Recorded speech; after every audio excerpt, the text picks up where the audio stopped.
Hello everyone. आज का जो चैप्टर है हमारा है मानचित्र। जब हम पृथ्वी का अध्ययन करना चाहते हैं और पूरी पृथ्वी का अध्ययन करना चाहते हैं तब तो हमें ग्लोब बहुत उपयोगी साबित होता है, लेकिन जब हम पृथ्वी के केवल एक भाग का अध्ययन करना होता है, जैसे हमारा देश है, राज्य है, जिला, शहर, गाँव, इन सब का अध्ययन करना चाहते हैं तो ग्लोब हमारे लिए अच्छा साबित नहीं होता। ऐसी स्थिति में हमें सिर्फ मानचित्र का ही उपयोग करना चाहिए। अब बात आती है मानचित्र होते क्या हैं।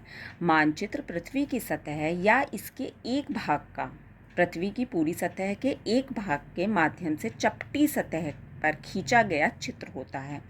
लेकिन एक गोलाकार सतह को पूरी तरह से चपटा करना असंभव है, इसलिए इसका कुछ सरफेस लेकर हम इसका अध्ययन करते हैं, वहाँ की जानकारी प्राप्त कर पाते हैं। मानचित्र हमारी विभिन्न ज़रूरतों के लिए आवश्यक होते हैं। कुछ मानचित्र छोटे क्षेत्र के लिए अच्छे होते हैं और कुछ तथ्यों को दर्शाते हैं। अब बात आती है एटलस क्या होता है।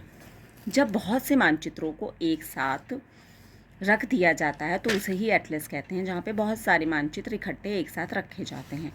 एटलस जो होते हैं वो भी विभिन्न प्रकारों और अलग अलग पैमाने से खींचे गए मापों पर आधारित होते हैं। अब ये पैमाना होता क्या है और किस तरीके से इसका यूज़ होता है, ये मैं आपको जैसे जैसे चैप्टर आगे बढ़ेगा बताती रहूँगी। मानचित्रों का उपयोग क्यों होता है? जैसे मैंने अभी बताया आपको, छोटे क्षेत्रों को दर्शाने के लिए और बहुत कुछ विस्तृत जानकारी देने के लिए होता है। मानचित्र के प्रकार, मानचित्र के कितने प्रकार होते हैं? 3 प्रकार के होते हैं। भौतिक मानचित्र जिसे फिजिकल मैप बोला जाता है, राजनैतिक मानचित्र जिसे पॉलिटिकल मैप बोला जाता है, एंड थीमेटिक मानचित्र। ओके, भौतिक मानचित्र क्या होते हैं? इसके अंदर जो होती है पृथ्वी की प्राकृतिक आकृतियाँ जो होती हैं, जितनी भी प्राकृतिक आकृतियाँ होती हैं, जैसे पर्वत हैं, पहाड़ हैं, मैदान है, नदियाँ, महासागर, ये सब जो होते हैं जिस मैप में दर्शाए जाते हैं उसे बोला जाता है फिजिकल मैप।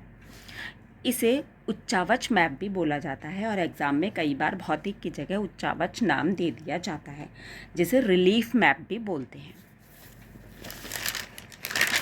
सेकंड है पॉलिटिकल मैप, जिसे राजनीतिक मानचित्र कहा जाता है। इसमें राज्यों, नगरों, शहरों, गाँवों और विश्व के विभिन्न देशों व राज्यों तथा उनकी जो सीमाएं हैं उनको दर्शाने वाला जो मैप होता है वो क्या होता है? Political map. Thematic map, thematic map में क्या होता है? इसके अंदर विभिन्न जानकारियाँ प्रदान की जाती हैं, लेकिन विशेष विशेष जानकारियाँ प्राप्त करी जाती हैं, जैसे कि कहीं की सड़क मानचित्र, वर्षा मानचित्र, वन, उद्योगों, इनके बारे में जब हम किसी मैप के द्वारा जानकारी प्राप्त करते हैं तो उसे बोला जाता है थीमेटिक मानचित्र, थीमेटिक मैप। तो हमने क्या पढ़ा? 3 तरीके के हमने मैप पढ़े हैं। कितने प्रकार होते हैं इसके? 3। बहुत इंपॉर्टेंट है ये। भौतिक मानचित्र, राजनैतिक मानचित्र, थीमेटिक मानचित्र। ठीक है। इन मानचित्रों की सूचना के आधार पर ही उनका उचित नामांकन किया गया है। राजनैतिक, थीमेटिक और पॉलिटिकल, इनके जो कार्य हैं उनके अकॉर्डिंग ही इनका नाम रखा गया है। मानचित्र के 3 घटक होते हैं जिसे DDS बोला जाता है। D डिस्टेंस, D डायरेक्शन और S सिंबल।